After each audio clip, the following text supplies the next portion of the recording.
Bapak Ibu yang terkasih di dalam nama Tuhan Yesus Kristus, kita bersyukur pada saat pagi hari ini kita telah dipelihara sepanjang malam hingga saat pagi hari ini, hingga saat detik ini juga kita boleh datang ke rumah Tuhan untuk memuji dan mempermuliakan nama Tuhan. Baik Bapak Ibu yang dikasihi Tuhan kita Yesus Kristus, akan mempersiapkan hati kita untuk kita datang memuliakan Tuhan. Selamat pagi, salam sejahtera bagi kita semua. Salam, haleluya. Baiklah Bapak Ibu, saya undang kita bagi bersama-sama untuk kita mengagungkan Tuhan. Kini saatnya kita berdiri di altarnya, haleluya, dengan suatu pujian yang kita agungkan, yang kita puji nama Tuhan, kita tinggikan, haleluya. Dan pujian ini biar kita merasakan bagaimana hadirat Tuhan dalam kehidupan kita, menjamah setiap hati kita, menjamah kehidupan kita, haleluya.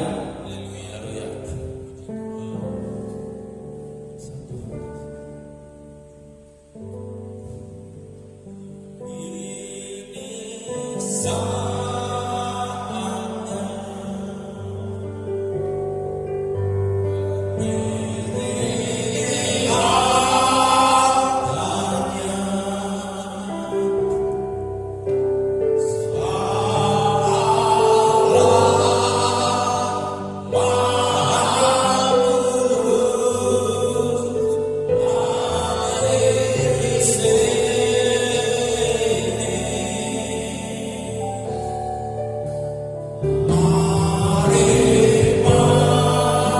memuji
masuk.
yang sakit disembuhkan, yang lemah dikuatkan, yang bimbang dan ragu diteguhkan, yang susah dihibur, yang kekurangan Tuhan memberi kecukupan. Dalam nama Yesus, dalam nama Yesus, Engkau memberi kelepasan atas segala dosa dan pelanggaran.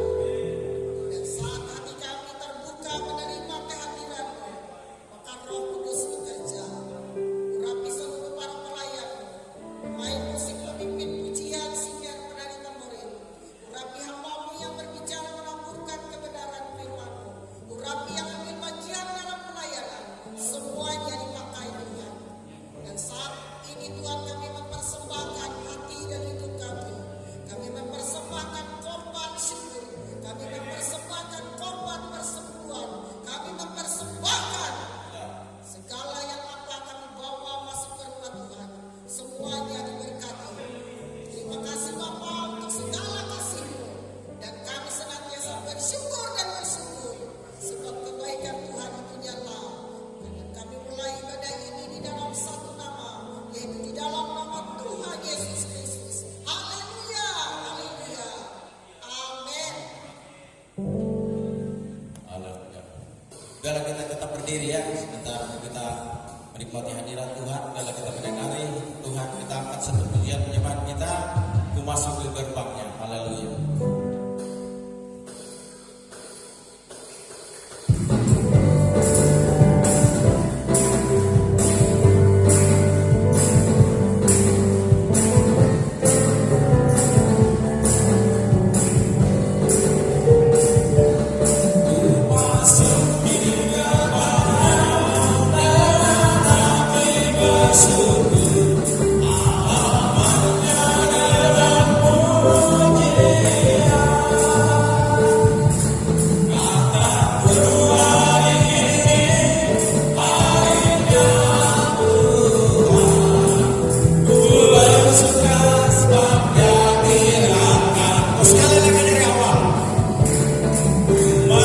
Segalanya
yang begitu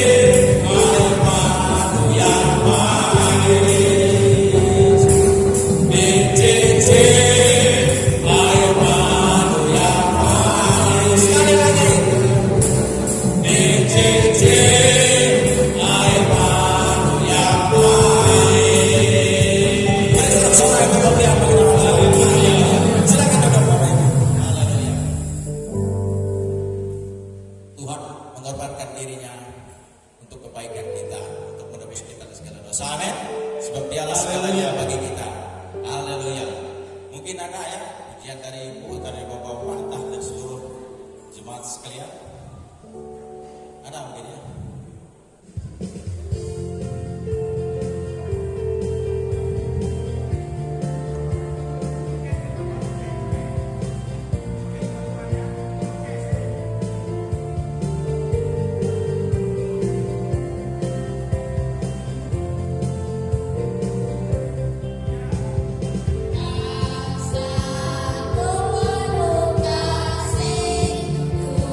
Kuat penuhi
Bapa di surga, Bapa yang baik, Bapa yang kami sembah di dalam nama Tuhan Yesus Kristus.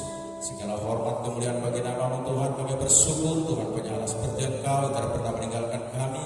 Karena kasih setiap pemeliharaan Tuhan di dalam kehidupan kami hingga kami boleh ada pada saat detik hari ini pagi ini Tuhan. Bahkan boleh memuji mempermuliakan Engkau Tuhan.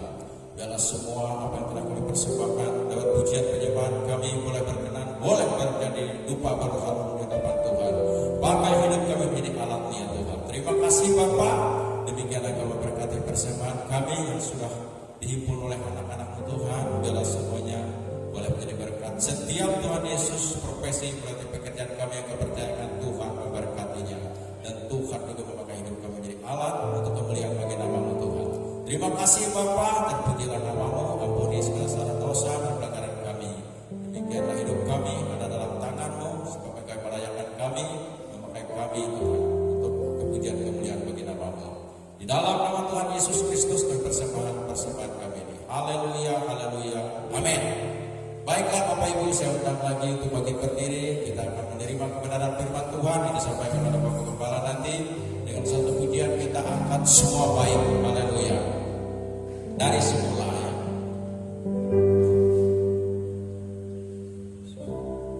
Haleluya. Tuhan Yesus. Dari semula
segala yang baik bagi kehidupan kami, bukan hanya bagi hidup di bumi atau dunia ini saja, tetapi di dunia yang akan datang. Itu sebabnya kami bersyukur Engkau menyatakan kasih karunia-Mu melalui Putra Tunggal-Mu, sehingga olehnya kami beroleh hidup yang kekal dan diselamatkan bersama-sama dengan Tuhan. Terima kasih Bapa di surga. Terimalah segala pujian penyembahan kami, pengagungan kami hanya kepada-Mu. Demikianlah Tuhan, Engkau melihat bahwa kami sangat membutuhkan segala ketetapan, segala firman yang daripada-Mu. Berbicaralah dan pakailah hamba-Mu. Urapilah kami semua, urapilah guru sekolah minggu, urapilah hati dan pikiran kami. Dan segala sesuatu yang tidak berkenan yang merintangi kami di hadirat Tuhan, dalam bentuk apapun itu, kami tengking tolak enyahkan itu semua dalam nama Tuhan Yesus Kristus, dalam nama Yesus. Enyah di tengah-tengah kami. Allah Roh Kudus berkuasa, Allah Roh Kudus berotoritas dalam hati kami, dalam hidup kami, dalam pikiran kami, dan kami menyediakan hati yang terbaik untuk mendengar firman Tuhan. Kami bersyukur menyambut firman Tuhan di dalam nama Tuhan Yesus Kristus. Haleluya, haleluya. Kita semua katakan amin. Haleluya. Silakan duduk Bapak Ibu, Saudara kasih Tuhan. Kita bersyukur ya kepada Tuhan Yesus atas segala kebaikan Tuhan dalam kehidupan kita. Haleluya. Baiklah Bapak Ibu, Saudara kasih dalam Tuhan, saya mengajak kita membuka kitab kita yang kita ambil dari Injil Matius. Firman Tuhan dari Injil Matius pasal yang ke-6. Haleluya. Injil Matius pasal yang ke-6 ayat yang ke-19 sampai ayat 21. Injil Matius pasal yang ke-6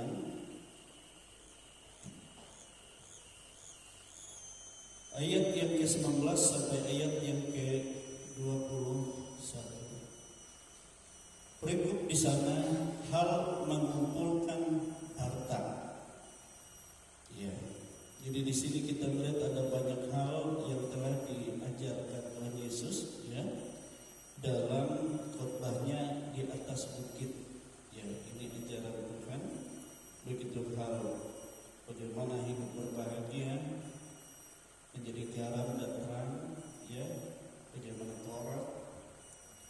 sedekah, bagaimana doa, lalu bagaimana kita mengumpulkan harta, kekhawatiran, puasa, menghakimi, dan banyak hal. Ya, kita bersyukur Tuhan itu sangat memperhatikan kehidupan kita. Haleluya.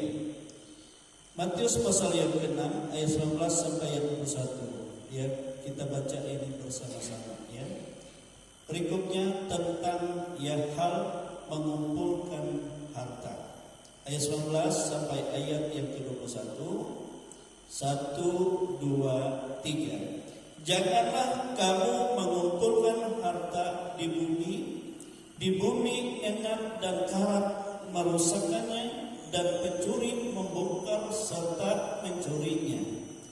Tetapi kumpulkanlah bagimu harta di surga enak dan karat tidak merusakkannya, dan pencuri tidak membongkar serta mencurinya. Karena di mana hartamu berada, di situ juga hatimu berada. Amin. Haleluya. Glory Tuhan. Haleluya. Jadi di sini kita melihat bagaimana ya Tuhan Yesus mengajarkan tentang hal mengumpulkan harta. Ya. Hal mengumpulkan harta. Mengumpulkan harta, saudara, ya, itu bukan salah, bukan hal yang salah. Ya.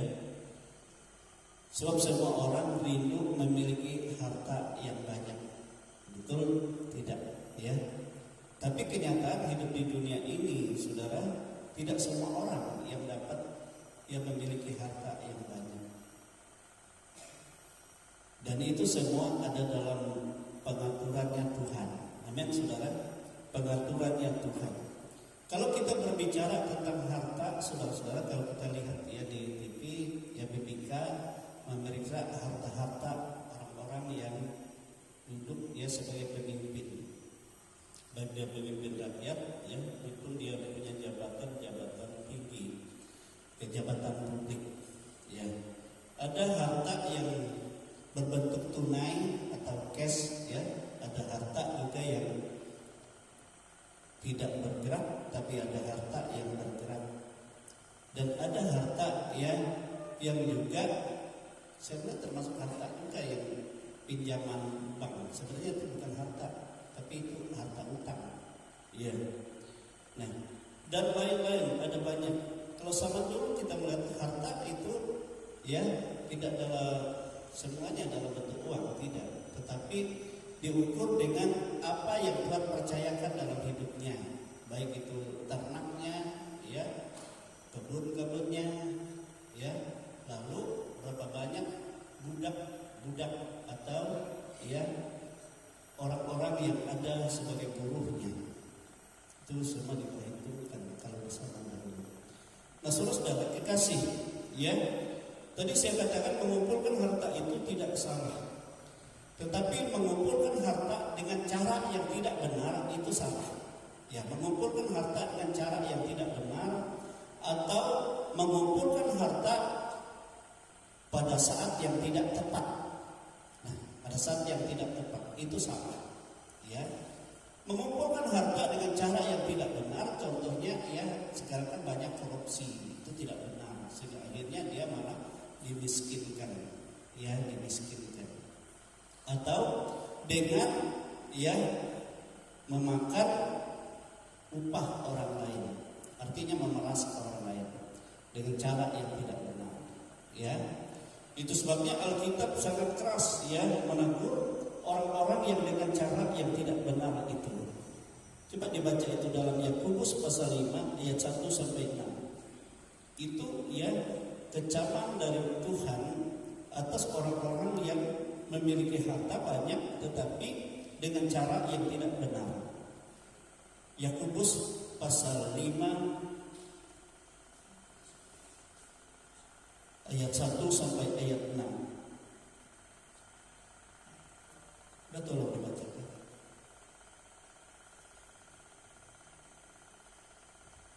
Mengumpulkan harta dengan tidak benar atau dalam waktu yang tidak tepat.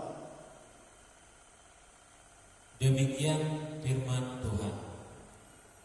Jadi sekarang, hai kamu orang-orang kaya, menangislah dan merataplah atas sengsara yang akan menimpa kamu. Kekayaanmu sudah busuk dan pakaianmu telah dimakan dengan emas, dan perakmu sudah berkarat, dan karatnya akan menjadi kesaksian terhadap kamu, dan akan memakan dagingmu seperti api. Kamu telah mengumpulkan harta pada hari-hari yang sedang berakhir.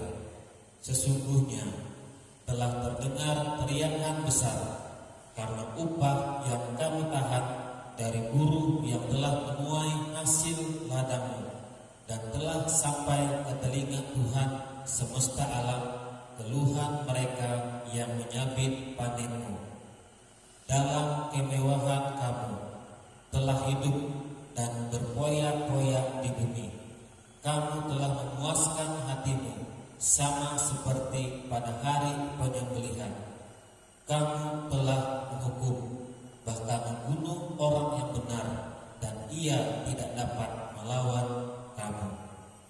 Saudara-saudara, itu ancaman yang sangat keras. Saya melihat kepada orang-orang yang mengumpulkan harta dengan cara yang tidak benar, memeras buruh-buruh upahnya, budak-budaknya, ya, lalu di dalam saat waktu yang tidak tepat. Mengumpulkan harta waktu yang tidak tepat itu di hari-hari yang sedang berakhir. Artinya saudara, ya, jingat-jingat pemerintahnya jadi bakas memikirkan harta terus. Nah, itu tidak benar. Ya, itu orang seperti itu dihukum oleh Tuhan. Bukan tidak tepat, tetapi justru di hari-hari terakhir kita merenungkan bagaimana kita kembali kepada Tuhan. Amin, saudara. Kalau kita sudah lanjut umur, jangan kita mati-matian terus pikir itu. Tapi kita harus ya memikirkan ya bagaimana hubungan kita dengan Tuhan. Bahwa kita akan kembali. Amin. Nah itu. Nah juga saudara, di dalam Alkitab juga mengumpulkan harta yang salah itu adalah, yang kedua adalah mengumpulkan harta hanya kekayaan di bumi saja, tidak mengumpulkan harta untuk kekayaan yang di surga. Artinya saudara-saudara, dia hanya memikirkan harta waktu dia hidup di bumi saja, tapi dia tidak memikir untuk hartanya yang selanjutnya. Yesus katakan kepada kita, bumi ini bukanlah tempat kamu yang sesungguhnya, tapi tempat kamu yang sesungguhnya adalah bumi baru, langit baru, kerajaan kekal. Sebab di situ engkau hidup kekal. Di situ engkau juga memiliki tubuh yang bersifat kekal. Jadi tidak ada batas waktu. Kalau di bumi ini 100 tahun sudah syukur, kalau sudah 100 tahun. Ya, saya melihat Luhut bin Sar katanya 77 tahun, tapi masih segar. Ya, dia diberkati oleh Tuhan. Karena apa katanya? Karena dari apa yang dia terima, dia memperhatikan pendeta-pendetanya, pekerjaan-pekerjaan Tuhan. Dia mengambil orang-orang dari kotanya sana, dari daerahnya sana yang tidak mampu, dia kumpulkan, dia sekolah. Dia bangun sekolah yang berpotensi dididiknya di luar negeri, jadi ahli semua. Kemarin saya lihat dia kasih pengarahan kepada gereja HKBP itu luar biasa. Nah itu sebabnya dia berkata, aku bersyukur.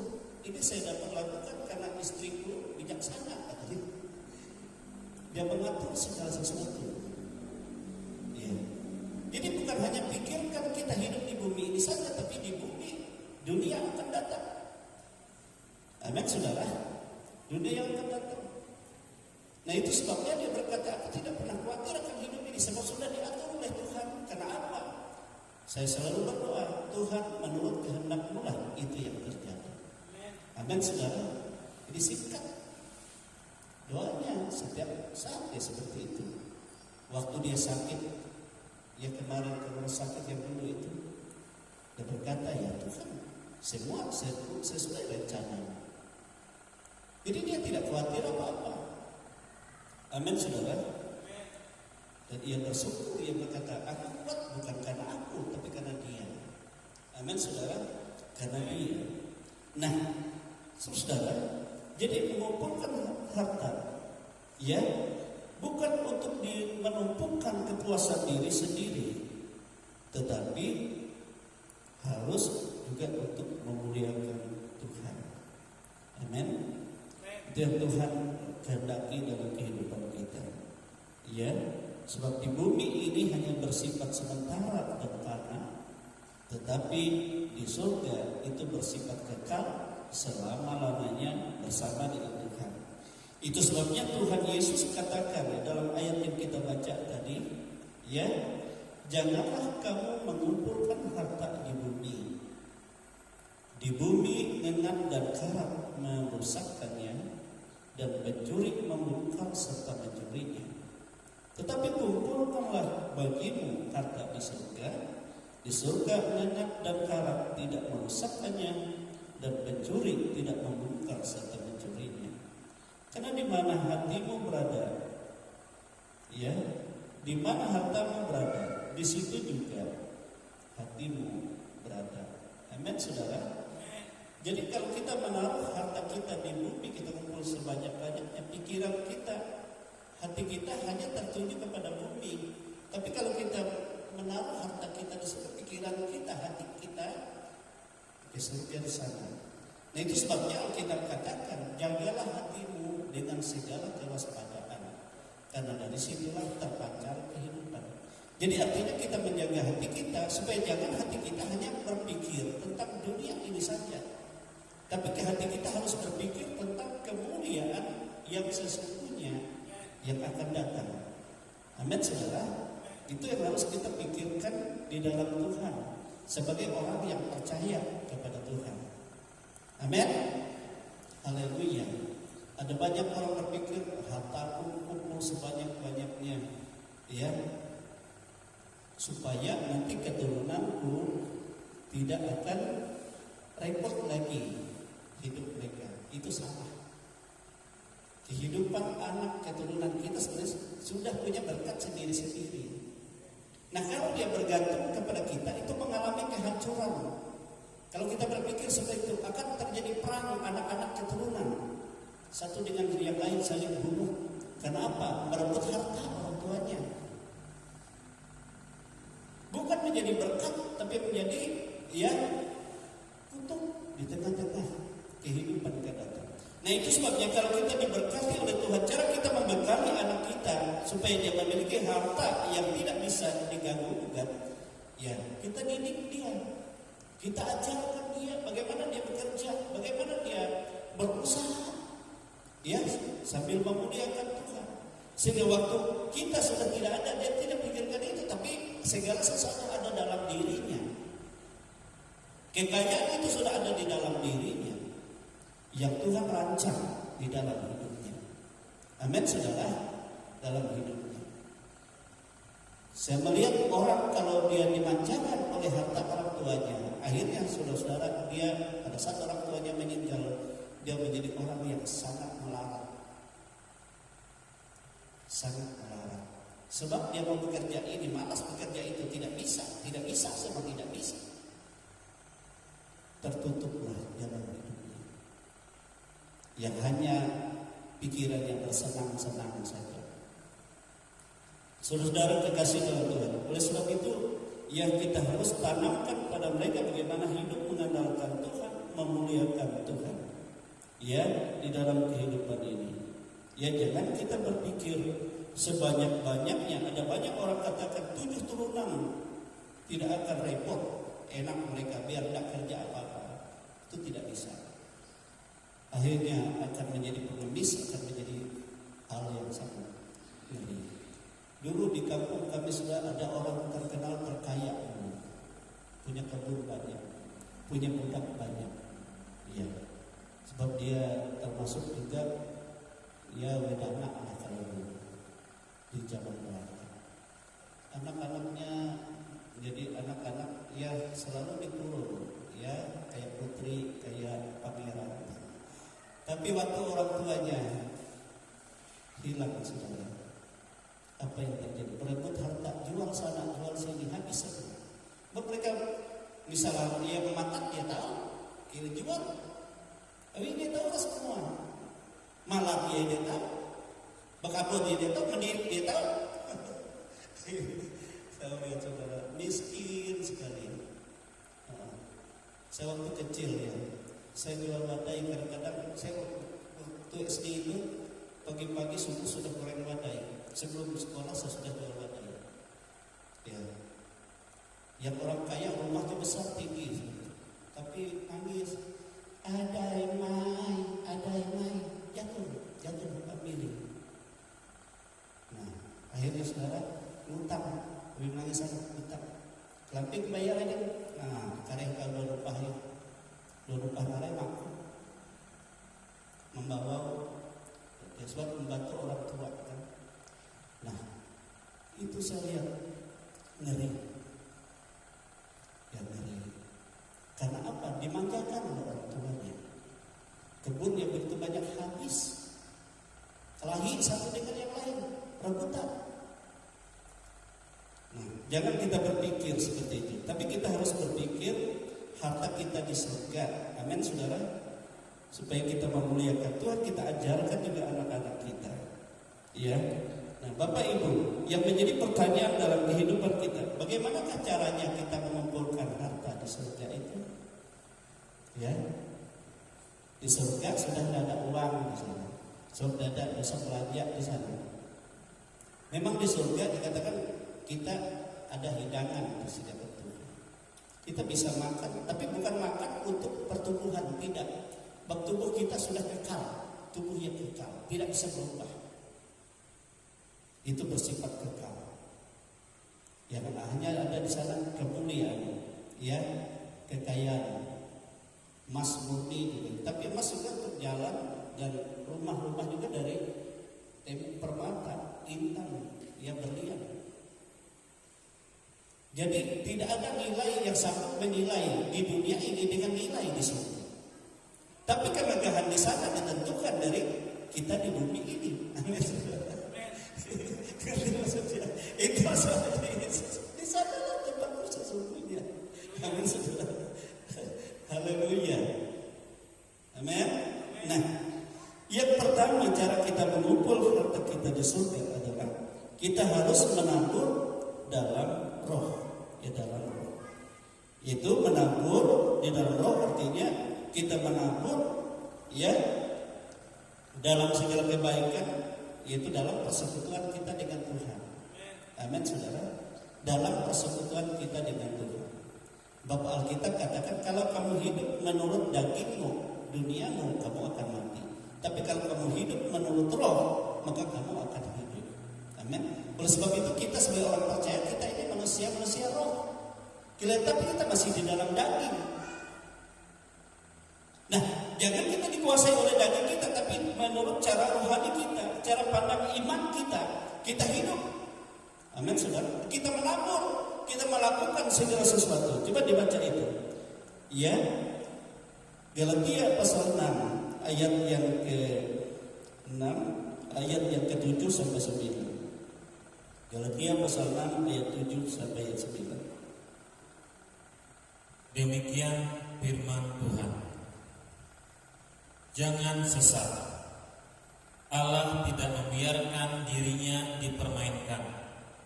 Karena apa yang ditabur orang, itu juga yang akan dituainya.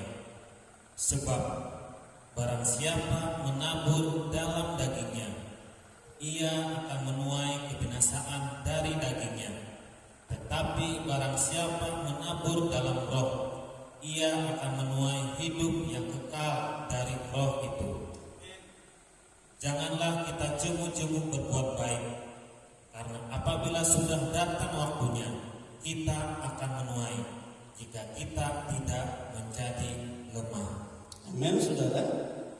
2 Korintus 9 ayat 6 sampai 8. 2 Korintus 9 ayat 6 sampai 8.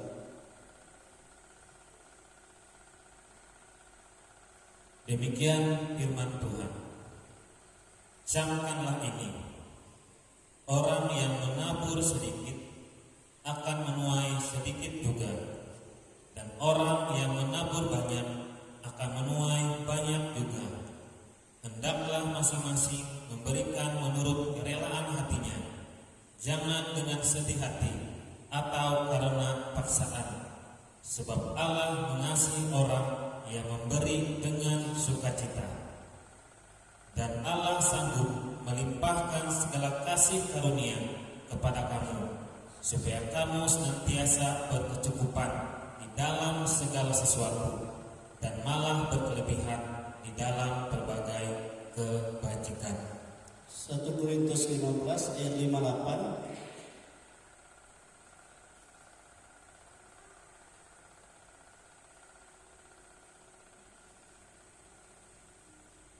1 Korintus 15 ayat 58. Demikian firman Tuhan.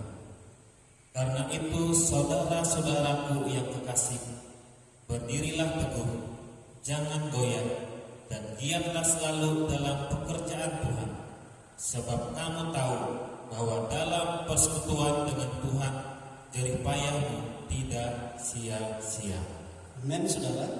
Jadi menabur dalam roh, artinya menabur dalam persekutuan kita dengan Tuhan. Artinya roh Tuhan yang berkuasa atas hidup kita, kita dapat melakukan segala yang baik, bukan karena kekuatan kita. Amin, saudara. Orang yang di luar Tuhan saja saya melihat dia merasakan ada sesuatu kekuatan lain sebenarnya dalam hidup manusia. Tergantung dengan hati manusia itu. Ya, saya melihat di TV, saudara, di YouTube, orang bertanya, contoh saja, ini contoh. Kenapa keluarga Jokowi selalu fitnah, selalu diancam, tapi mereka tidak pernah membalas. Tidak pernah membalas. Saudara kekasih, jawabannya apa? Memang pernah mereka merasa sakit, saudara, sehingga justru sakit hati itu membuat mereka tidak berdaya. Tetapi ada sesuatu kekuatan datang, dia berkata, pada saat-saat tertentu, pada saat mereka tidak berdaya, yang datang itulah berkata dalam cahaya yang sangat terang. Dia berkata, akulah kekuatanmu, akulah terang hidupmu, akulah jalanmu, akulah penyembuhmu, akulah penolongmu. Saya pikir itu, ya, yang dapat berkata seperti itu hanya pribadi Tuhan. Dan kalau itu datang ke dia ada suatu damai yang luar biasa dalam hati. Karena yang itu berkata, karena aku lihat hatimu, dan akulah yang melakukan segala sesuatu bagimu. Itulah sebabnya mereka tidak membalas segala sesuatu. Yang penting bagaimana mereka menjaga hati mereka dengan baik, untuk mereka melakukan yang terbaik bagi orang lain. Saya pikir ini kayak ajaran Kristen. Iya kan? Ada kan yang kita pikir. Sebab suara itu dia berkata, akulah sang penyembuh, akulah sang terang.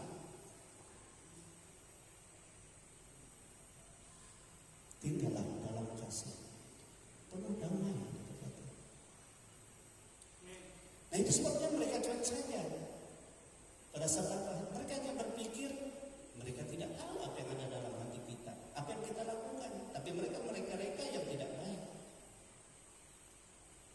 Nah, waktu mereka berpikir hati mereka baik, saudara-saudara, berpandang baik, berpandang positif, maka mereka merasa ada suatu kekuatan yang berkata, ada suatu damai sejahtera yang luar biasa, yang memberi kekuatan, yang memberi kemampuan untuk dia bekerja. Dia bukan karena diriku, dia berkata. Saya pikir tadi malam saya baru lihat ini, saya buka TV.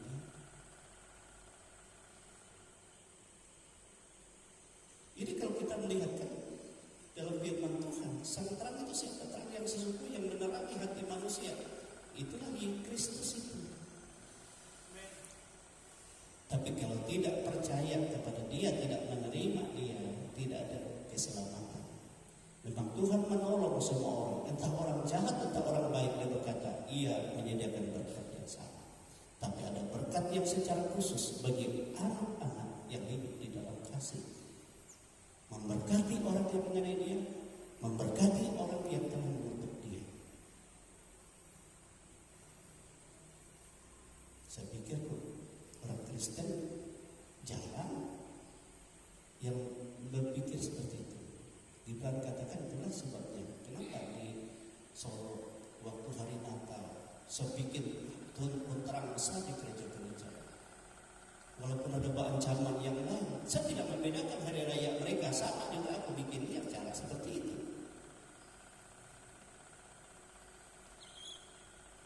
Nah, saudara dikasih, sekarang ini roh Tuhan sedang bekerja di tengah dunia untuk memperbaharui kehidupan orang yang memiliki hati yang mau diperbaharui. Amin, saudara. Itu sebabnya kita harus jaga hati kita. Sebab Alkitab berkata, harta kita yang sesungguhnya adalah Kristus itu sendiri. Dia sumber segala sesuatu, dia kebaikan segala sesuatu. Amin, saudara. Nah, saudara, itu sebabnya kita harus menabur di dalam roh tadi, ya. Jadi bukan karena kita hebat apa manusia kita, tetapi karena yang kita merasa bagaimana kasih Tuhan luar biasa sudah bekerja dalam hidup kita, ya. Dan hidup kita bukan hanya di dunia sia-sia ini, tapi untuk kemuliaan yang kekal. Yang kedua, saudara, cara mengumpulkan harta di surga. Berilah sedekah kepada orang-orang miskin dan ikutlah Yesus. Nah, kalau kita hanya memberi saja, tidak ikut Yesus, tidak ada jaminan untuk harta surga. Tidak ada jaminan. Surga itu raja kerajaan punya Yesus. Coba dibaca Matius 19 ayat 21. Matius 19 ayat 21. Haleluya.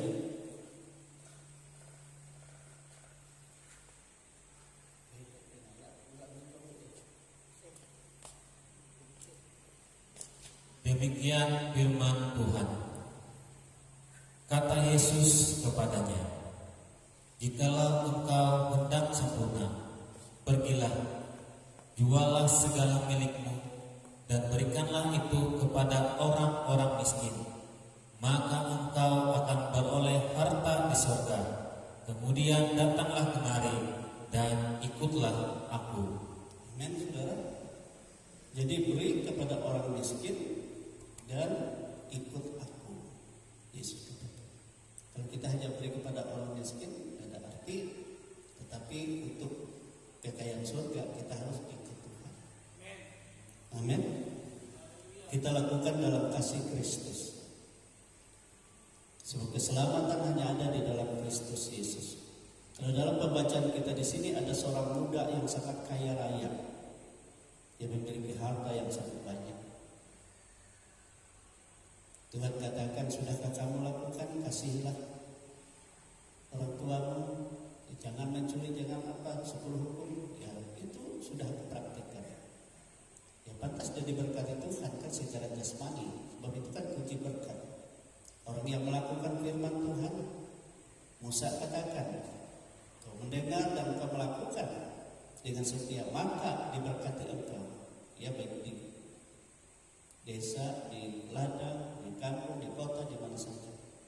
Apapun yang kamu perbuat diberkati. Tetapi jika kamu tidak setia, kamu dikutuk. Bahkannya. Itulah sebabnya Musa katakan, yang kuberitakan kepadamu adalah berkat dan kutuk. Berkat jika kamu melakukan, dan kutuk jika kamu tidak melakukan. Nah, saudara dikasih Tuhan, itu terjadi. Tetapi Yesus katakan kepada orang kaya ini, jika kau ingin sempurna, jual, berikan kepada orang miskin, ikut aku, maka itu kamu menerima harta di surga. Amin. Harta di surga.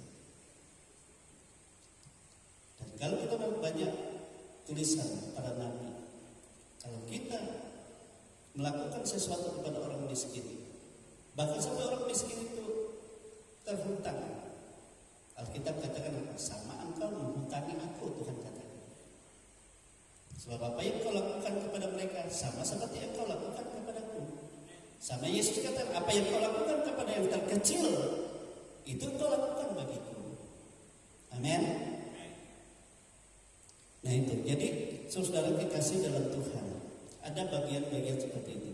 Supaya kita mengerti bagaimana kita kan menyimpan harta di surga. Mengumpulkan harta di surga. Yang ketiga, saudara kekasih, bagi orang kaya, kita jangan hanya jadi orang kaya saja, tetapi harus kaya di dalam Tuhan. Amin, saudara. Bagi orang kaya, jangan kaya secara jasmani, tetapi harus kaya secara rohani. Amin. Coba dibaca Lukas pasal 12 ayat 20 sampai 21. Lukas pasal 12 ayat 20 sampai 21. Demikian firman Tuhan.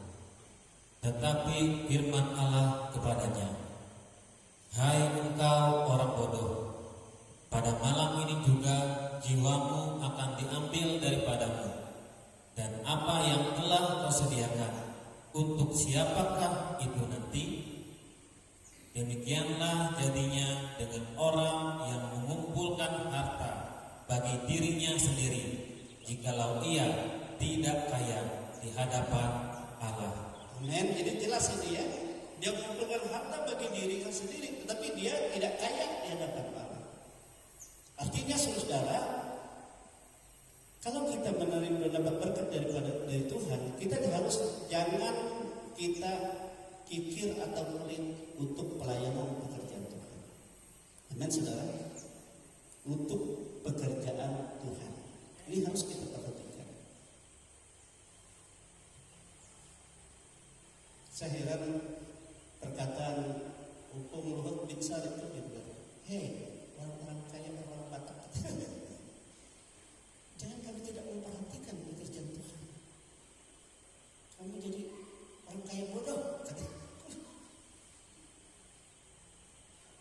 Sebab itu firman Tuhan. Makanya jangan kita pikir orang itu berhasil begitu, tapi rupanya dia ini seorang pengikut Tuhan, tapi dia praktekkan firman Tuhan. Amin. Seorang kikir, orang pelit, kata firman Tuhan, dia tidak punya tempat dalam kerajaan surga. Tidak ada tempatnya. Sama seperti orang kaya yang bodoh tadi. Dia mengumpul harta, jiwaku bersukacitalah, bersenang-senanglah, penuh banyak sekali. Itu kan kata, hei malam ini kau mau diambil, kau mati. Untuk apa itu? Tidak ada gunanya. Lalu kamu masuk neraka. Nah, saudara, itulah terjadi pada orang kaya yang bodoh, yang tidak kaya di dalam Tuhan. Artinya saudara-saudara, dia itu orang pelit dalam pekerjaan Tuhan, orang kikir. Haleluya. Makanya saudara-saudara kekasih, saya selalu berkata kepada jemaat, sesederhana apapun kehidupan kita harus belajar bagaimana kita menyediakan untuk pelayanan kita, baik untuk Natal, untuk apa saja, yang dapat kita lakukan. Tuhan katakan jangan terpaksa, jangan kita melebihi dari kemampuan kita, tapi dari sesuai dengan apa yang Tuhan percayakan. Amin. So ada sesuatu yang kita butuhkan untuk kehidupan kita, untuk kita mempermuliakan Tuhan. Yang keempat, saudara, itu yang ketiga, Yang keempat, bagi orang miskin kita harus tetap setia hidup di hadapan Tuhan. Amin, saudara. Kalau kita sebagai anak Tuhan, kita tidak seperti orang lain. Boleh dikatakan kita sederhana, semiskin-miskinnya. Tetapi Tuhan katakan justru ucapan bahagia pertama kalau kita lihat dalam pengajaran Yesus adalah orang miskin. Orang miskin yang hidup di hadapan Tuhan. Artinya sesusah apapun tetapi dia selalu ada dalam hadirat Tuhan. Ada hidup di hadapan Tuhan. Dia setia memuliakan Tuhan. Mereka itulah orang yang berbahagia, yang punya kerajaan surga. Amin, saudara. Luar biasa. Kaya sekali dia di hadapan Tuhan. Tapi sangat sayang banyak orang miskin lalu dia tinggalkan Tuhan. Dia tidak setia di hadirat Tuhan. Padahal sebaliknya, sebenarnya kekayaan yang paling banyak itu orang miskin itu di surga. Kalau dia tetap setia di hadirat Tuhan. Amin. Saya percaya saudara kekasih.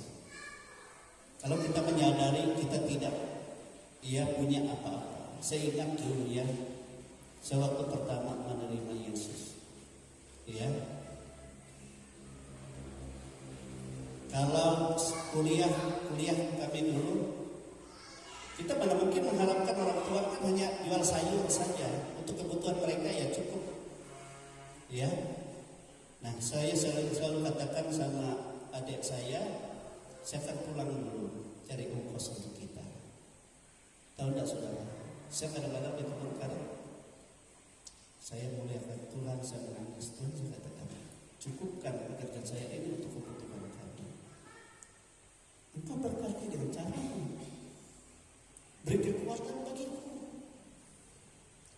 Maka di situ saya melihat ada satu kekuatan. Bekerja saya tidak rasa lelah. Limbah mantap di tanah mengulis menetes ubi, bulik sampai halime. 3 hari seperti itu. Demikian juga kadang-kadang masuk ke hutan. Pendak kayu menyembah Tuhan. Kau tahu kebutuhan kami Tuhan. Tapi engkau lah kekayaan bagiku. Tunjukkan berkat-Mu. Inilah orang miskin tetapi miskin di hadapan Tuhan. Amin saudara-saudara. Dia andalkan dalam hidupnya Tuhan. Sehingga kita akan melihat bagaimana Tuhan bekerja. Tapi sangat sayang ada orang miskin. Dia lihat ke gereja, dia miskin. Padahal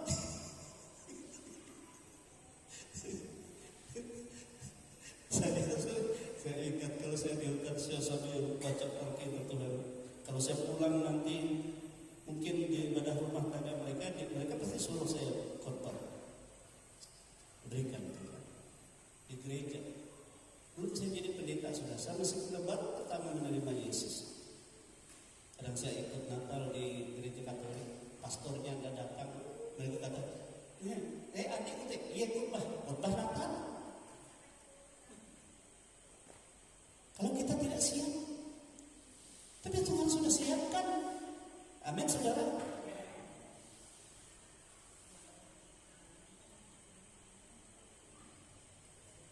Ada kematian di kampung. Saya cuma hadir gitu. Kadang-kadang yang pada tua baca, iya khotbah. Amin. Kan kita sudah siap. Kita kan tadi kan di hutan kita sudah siap kan. Segala sesuatu di hadapan Tuhan. Malam-malam kita bersekutu dengan Tuhan.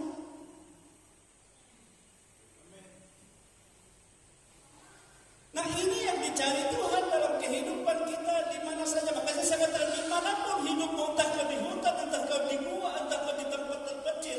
Kalau di situ ada hadirat Tuhan, Tuhan akan membuktikan pekerjaannya, keajaibannya.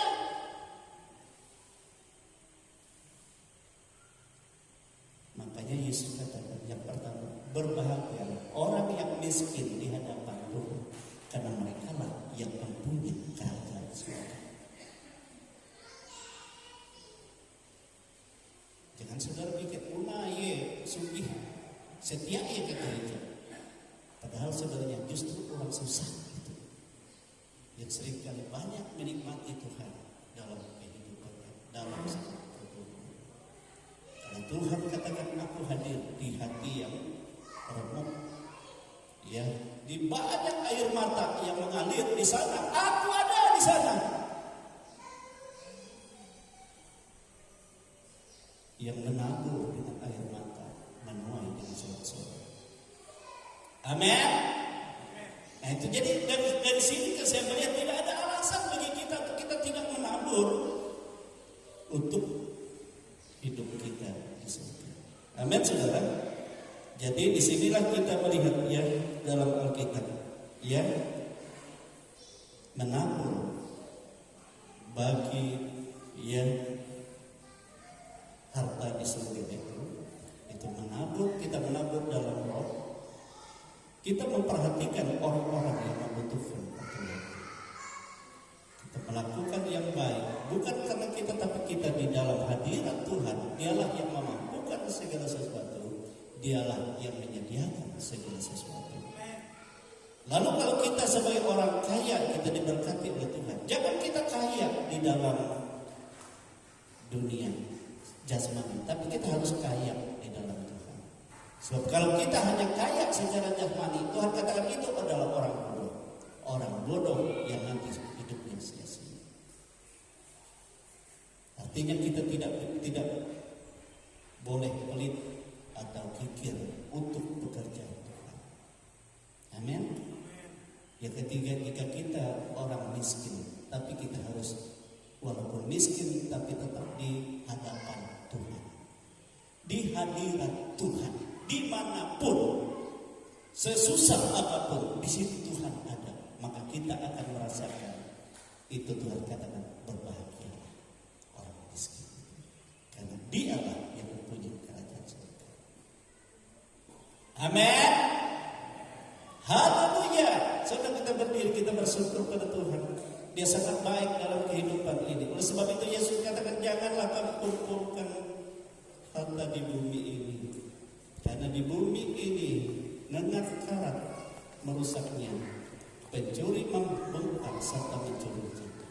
Tapi kumpulkanlah bagimu hartamu di surga, karena di surga nengat karat tidak merusaknya, pencuri tidak membongkar serta mencurinya.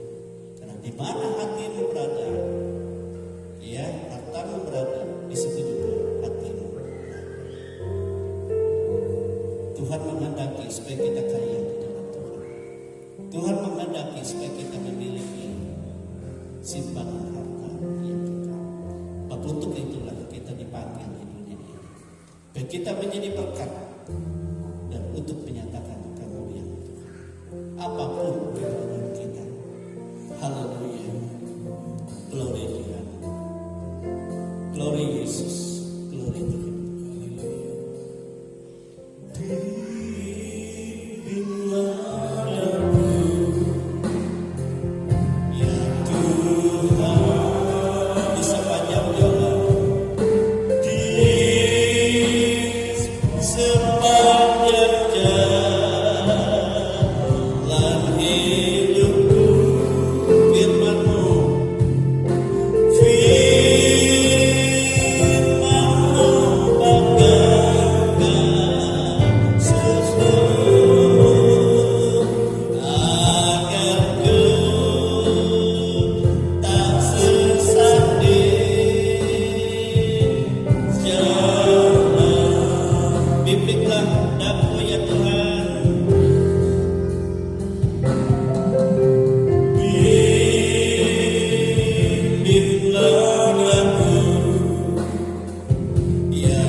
Sudah merancang dalam setiap kehidupan kita sebagai anak manusia supaya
Karena kami tahu kami orang yang tidak layak di hadapan Engkau, orang yang sering melakukan dosa dan mengecewakan hati-Mu.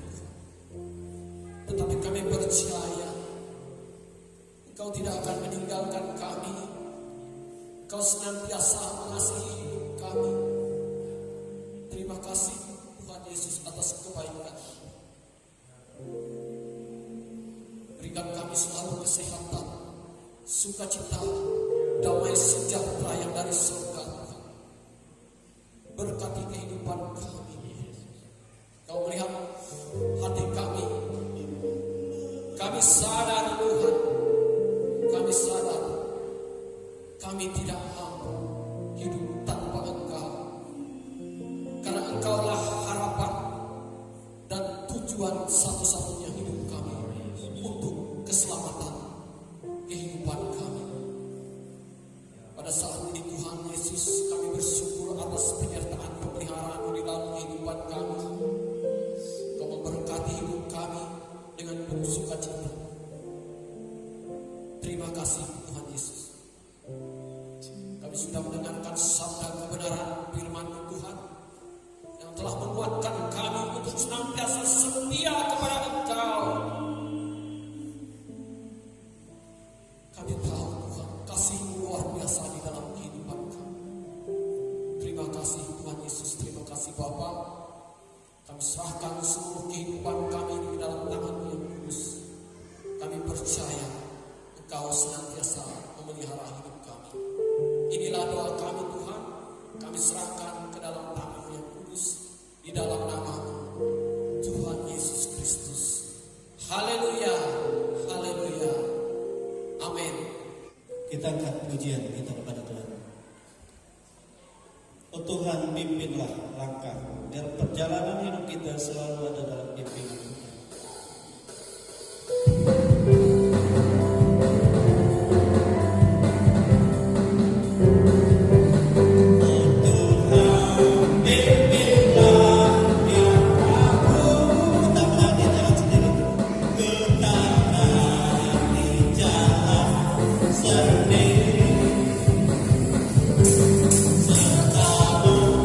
Itulah doaku.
kebaikan-Mu, buat segala pernyataan kasih-Mu yang telah Kau nyatakan dalam hidup kami.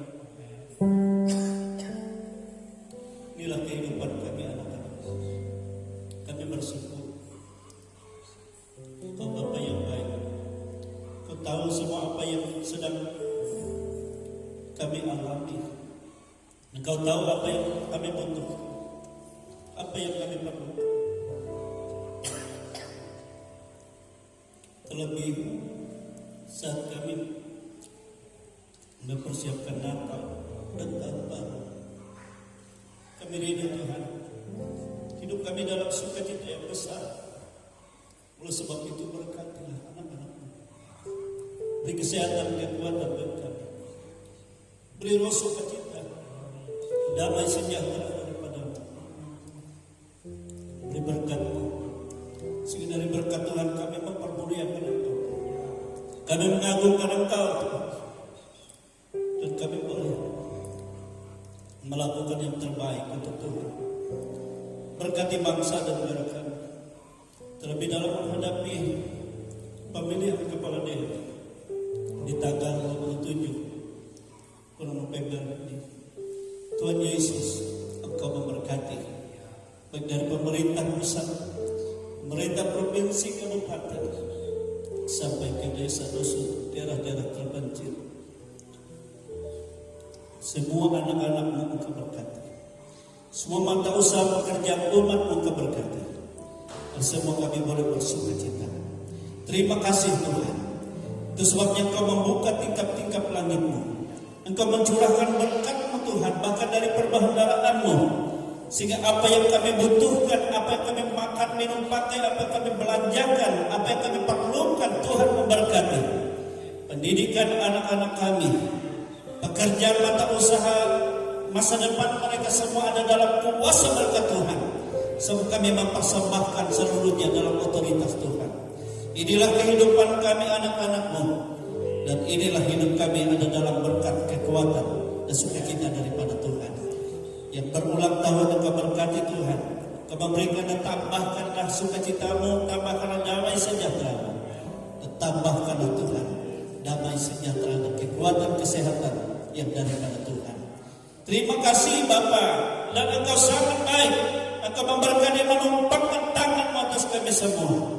Itu sebabnya saudara-saudaraku, kekasih-kekasih di dalam Tuhan, terimalah berkat rahmat yang tercurah dari Allah Bapa, kasih sayang dari Yesus Kristus Putranya yang tunggal, dan kuat kuasa Roh-Nya yang kudus selalu menyertai kita, menolong, membimbing kita sampai kepada hari Maranatha, dan kita semua dipermuliakan bersama-sama dengan Tuhan dan hidup